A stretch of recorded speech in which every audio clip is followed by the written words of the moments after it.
Ohayo gozaimasu, and welcome to today's Naruse a Day review. Now, dear viewers, stop me if you've heard this one before.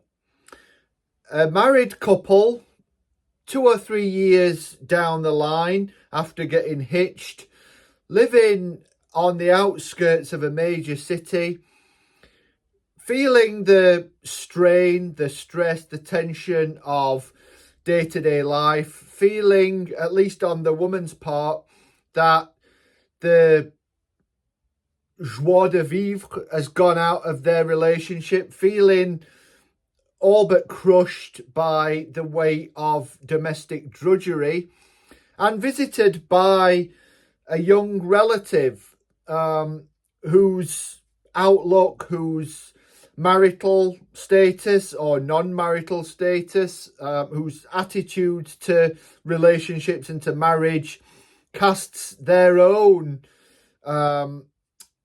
status, their own happiness, their own plans, their own views of themselves into a distinct and quite gloomily melancholic light. Yes? Sound familiar? Okay, I'm not offering another review of Sudden Rain here. I've jumped back in time 5 years to look at a film that, whilst not one of Naruse's best, is, I think, one of his most significant in that it marries some of the style of earlier films with the subject matter of later films. I'm talking about Repast from 1951, starring Hara Setsuko and Uehara Ken as the aforesaid married couple. This time, the married couple live on the outskirts, the sort of ramshackle suburbs of Osaka, having moved from their native Tokyo. But as I said, their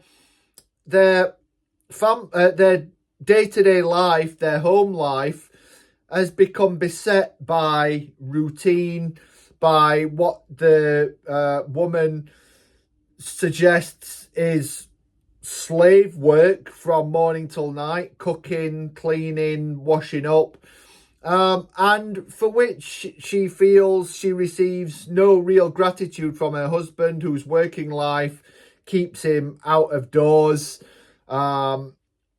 for a large part of the day, and who, when he is at home, rather sort of expects, if not quite demands, that his wife wait on him hand and foot.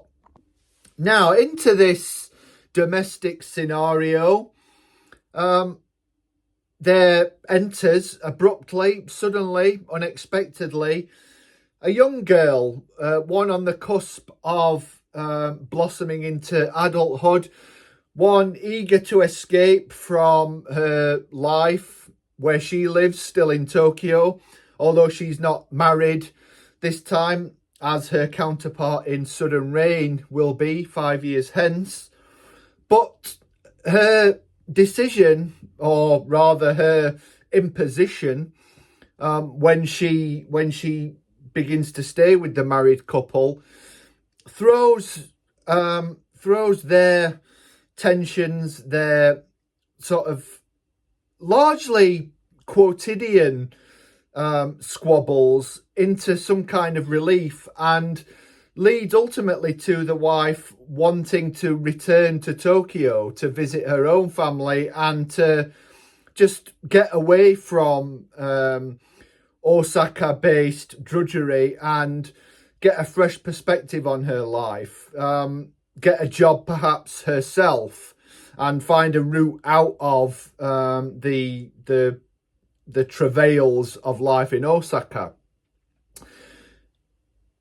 There is also here, again in anticipation of Sudden Rain, though it's much less pronounced here, a sense of a local community that is beset by internal, almost internet scene tensions, and in fact there is a scene in which shoes are stolen from several houses, which looks forward to the stray dog in Sudden Rain that causes all kinds of havoc for the small suburban community in that film. Now, having laid out all the similarities, I think it's important to note that Sudden Rain is not really remaking, rather reworking the material from Repast. And there are some instructive differences between the two films. Chief in this regard, I think, are two key factors.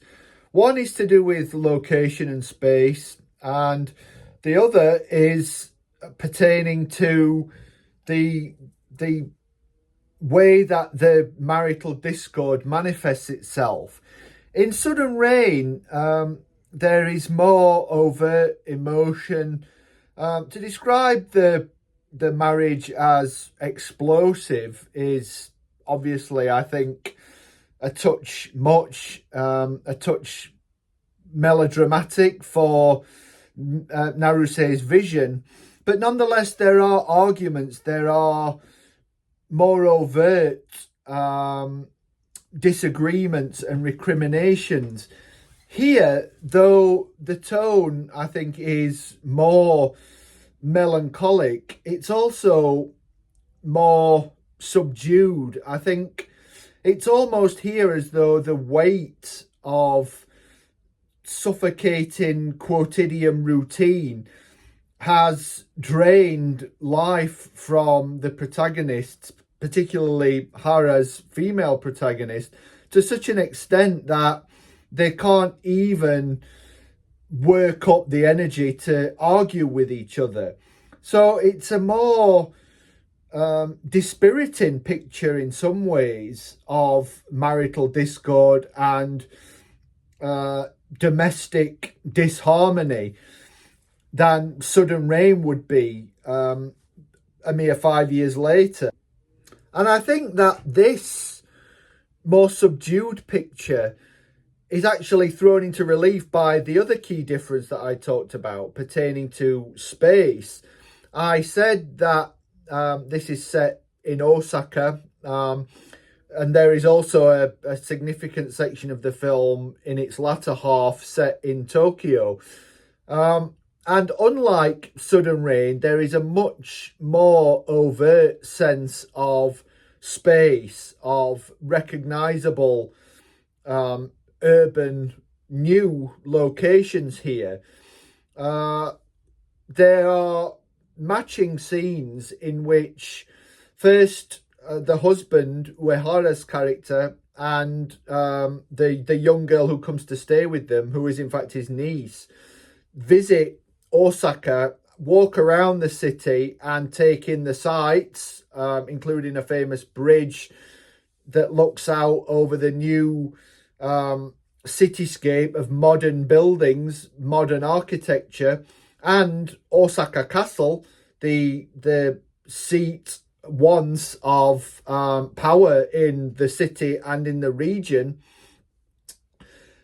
And similarly in Tokyo, there are moments when Hara's character walks around the city after having done so earlier in the film in Osaka, when she goes to a reunion of school friends and two of them share their woes, share their travails. Her friend is unmarried but is similarly disenfranchised with her life, with being what she terms an old spinster or an old maid.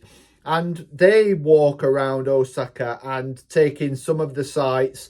And typically for Naruse, this sense of walking around the city gives them the space to air their feelings. And this, at least for a short period of time, gives Hara's character some respite, some sense that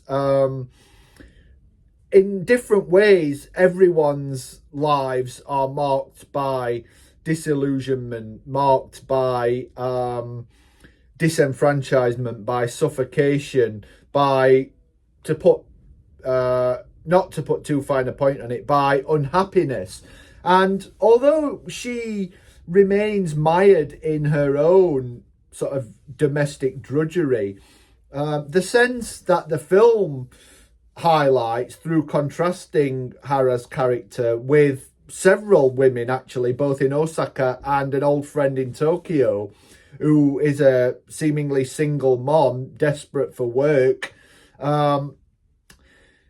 There is a sense that everyone has a sort of sad story to tell.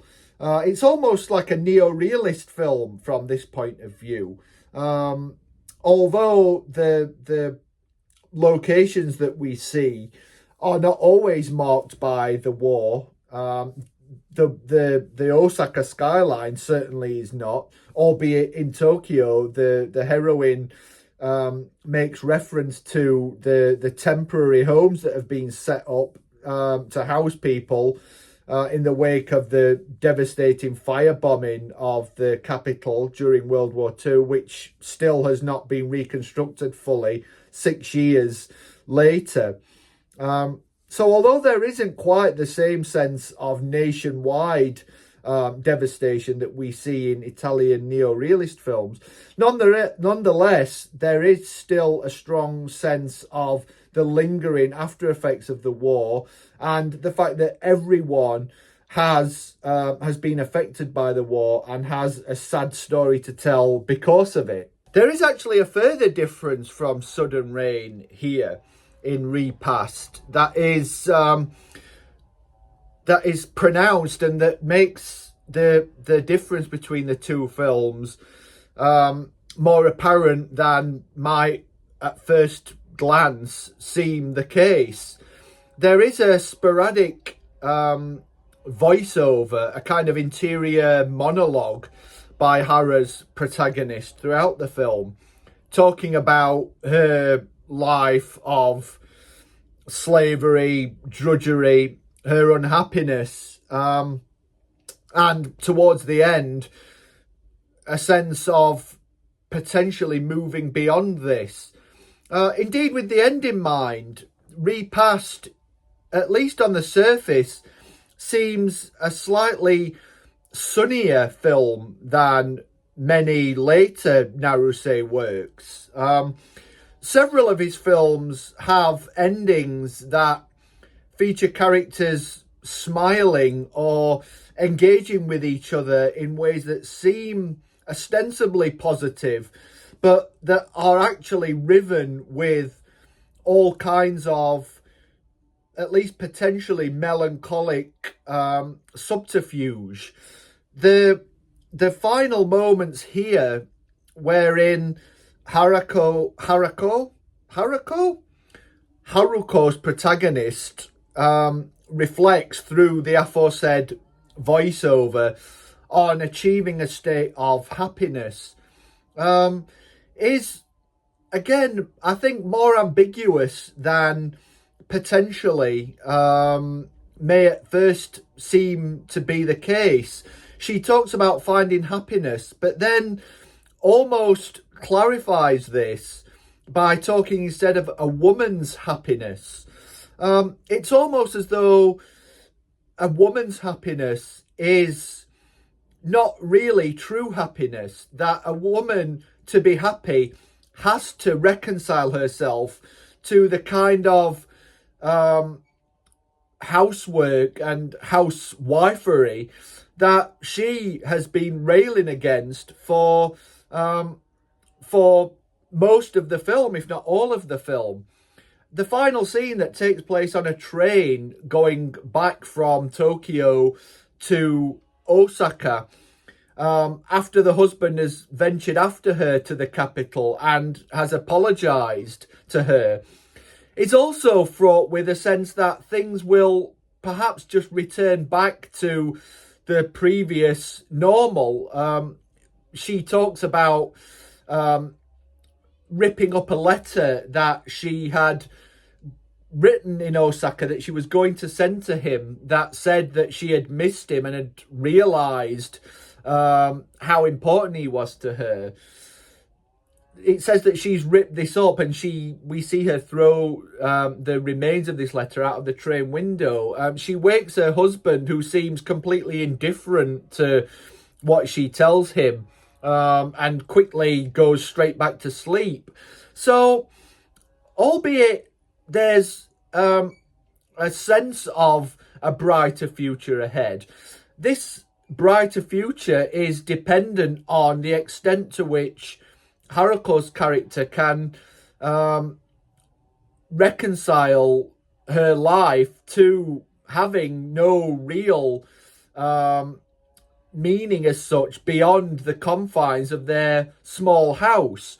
So it's an ambiguous ending. It's one that is sort of teetering on the edge of a kind of positive realization for the protagonist, but also one that could as easily slip back into old extant imbalances and past unhappiness.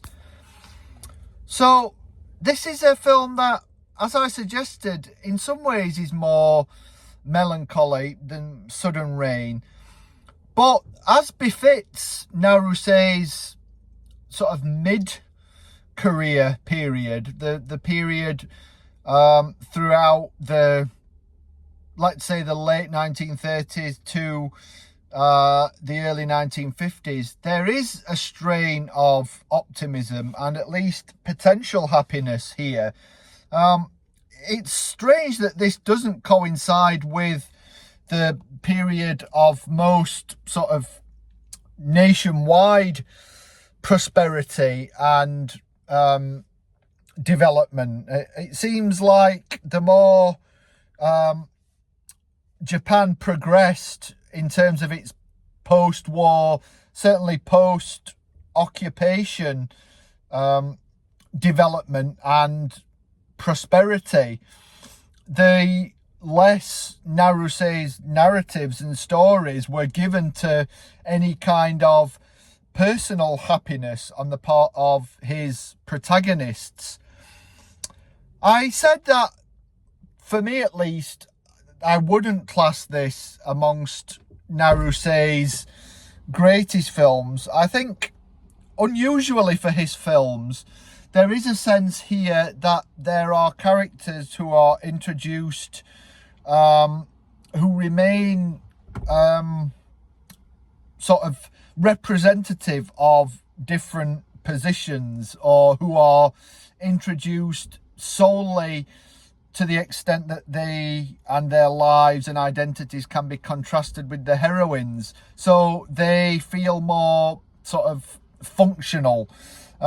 Not in terms of driving forward any plot. I think this is as character driven and as ostensibly episodic as any Naruse film. But thematically, at least, characters seem to represent positions here, are more two-dimensional than we see, certainly to my mind, in Naruse's very best work. But otherwise, it's a very moving and very interesting film, if for nothing else than the relative portrait of Osaka and of Tokyo. Indeed, I think the fact that they are contrasted so strongly, I think I could have almost reviewed this film as part of the Osaka Stories News from Japan on Screen feature that I published a short while ago. But for that video being astonishingly long, I would have popped on this film, because it is a very interesting portrait of the city of Osaka, and the fact that the protagonist is more at home in the ostensibly less prosperous capital at this time, Tokyo, says quite a lot about this film's portrait of Japan as the post-war years were receding and the US occupation was coming to an end. So give it a look. Let me know, as ever, what you think. Like, comment, subscribe.